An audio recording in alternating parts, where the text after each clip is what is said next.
Para empezar, existen diversos tipos de poderes en el mundo, pero en este tema se hablará solamente de dos. De un lado tenemos a la autocracia, que es un régimen político en el cual el poder recae en una sola persona, es decir, que ésta puede promulgar leyes, legislar y gobernar sin límites.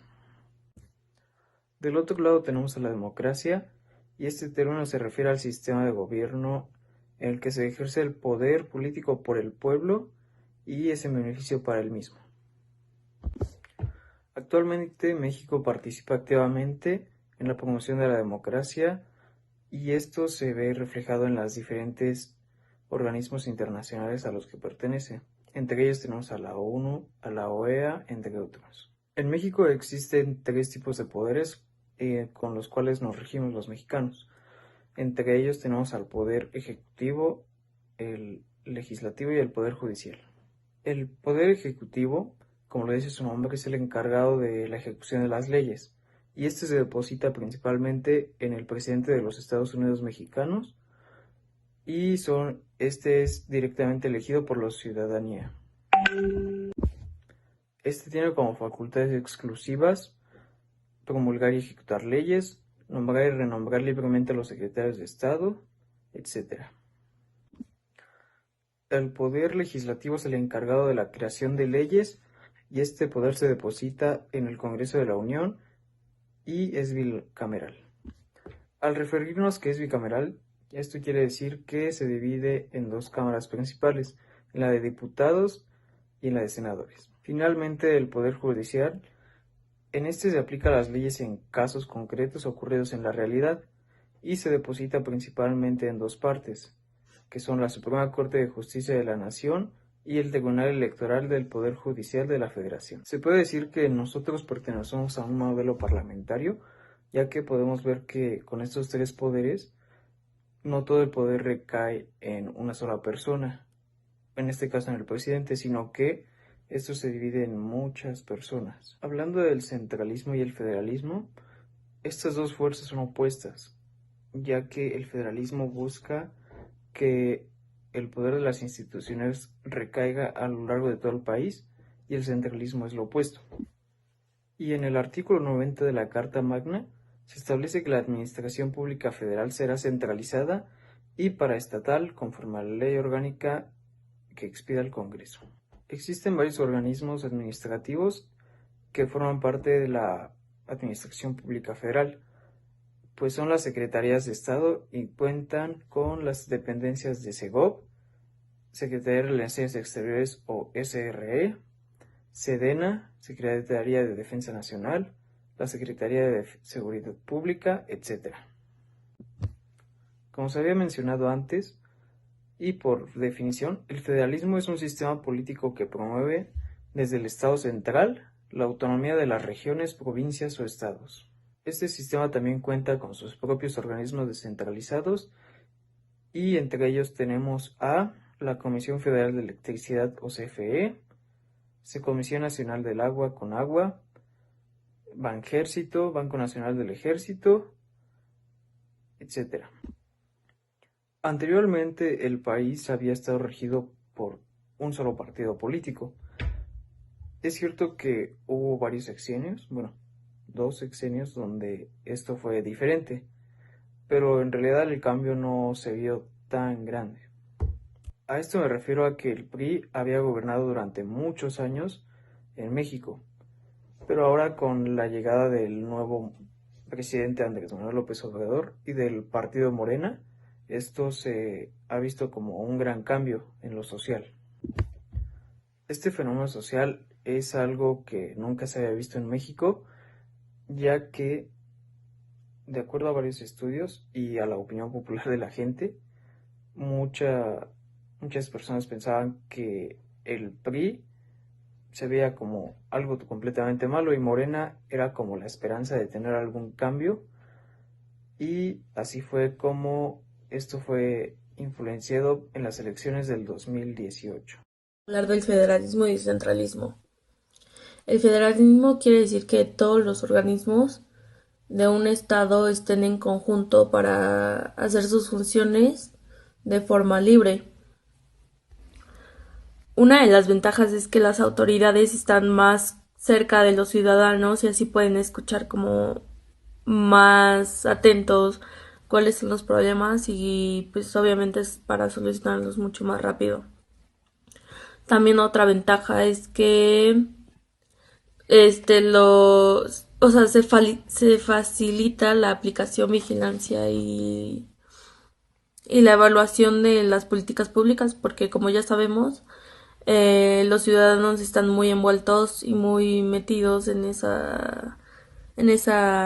rubro de las políticas públicas porque se toma mucho en cuenta como su opinión y todo eso. Y pues en el centralismo, perdón, quiere decir que el Estado asume el ejercicio y la administración de todos los derechos públicos del país. Una de las ventajas del centralismo es que se agiliza la toma de decisiones políticas y administrativas, ya que no tienen que ser discutidas con las entidades gubernamentales. Y otra, pues, es que el gobierno cuenta con todos los recursos económicos del Estado. Y pues si llega a haber alguna irregularidad, pues caerá en el mismo gobierno enfrentar ese cargo. Hablar de la división de poderes, como ya explicó mi compañero Ramses anteriormente, pues es el poder legislativo, el ejecutivo y el judicial. Una de las ventajas es que uno se mantenga independiente del otro y con eso podemos asegurar que uno restrinja al otro y así en ciclo. Y pues una desventaja es que al momento de estar separados, pues es más difícil que lleguen como a un acuerdo y pues así todavía es más difícil como aprobar las leyes. Una de las ventajas del sistema electoral es que pues hay inclusividad de minorías, igualdad, proporcionalidad, o sea, tiene muchísimas ventajas. También pues altos niveles de participación ciudadana, pero pues también tiene muchas desventajas, como que yo igual, bueno, este es desde mi punto de vista de que pues como que a veces se va el sistema de las votaciones o se cae el sistema y pues realmente ahí como que se pierde todo porque lo pudieron manipular en ese tiempo que se cayó todo eso. Y también otra desventaja es que pues no todos los ciudadanos votan y pues no cabe como dentro de ellos, que es como una responsabilidad muy grande que tenemos y pues por eso no es tan democrático como tal, ¿no? Y pues son esas mismas personas las que se quejan de que no, los gobernantes están súper mal, pero pues son los mismos que no hicieron nada para cambiar pues a los gobernantes o así. Democracia y autocracia.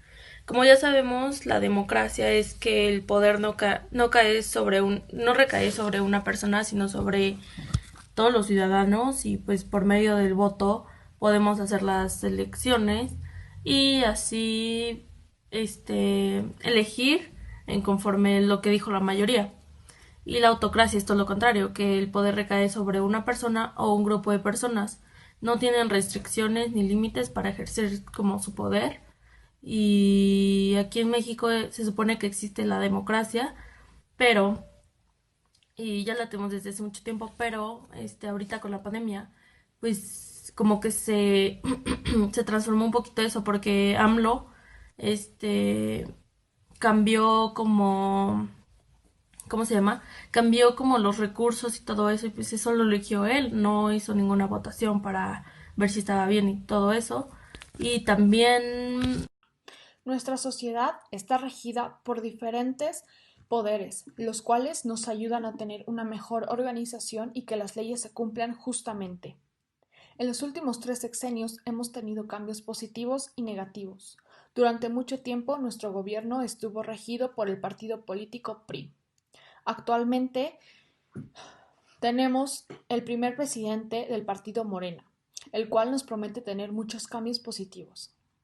En mi opinión, No solo los gobernantes pueden cambiar a nuestro país, sino también nosotros, los ciudadanos mexicanos, que con nuestro granito de arena podemos hacer todo aquello que los gobernantes no pueden hacer solos. México, además de ser una república representativa y democrática, también se dice que es federal. El sistema federal de México está dividido en tres poderes: el legislativo, el ejecutivo y el judicial.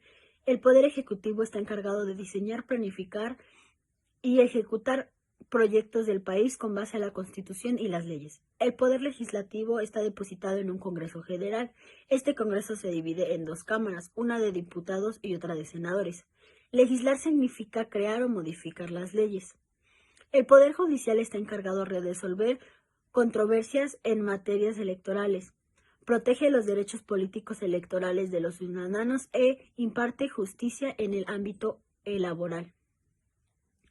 Como ya se había comentado, México está pasando por un cambio político histórico, lo cual al momento se esperaba que tuviera un impacto positivo en el gobierno, ya que habíamos estado gobernados por los mismos jugadores políticos desde aproximadamente 7 décadas.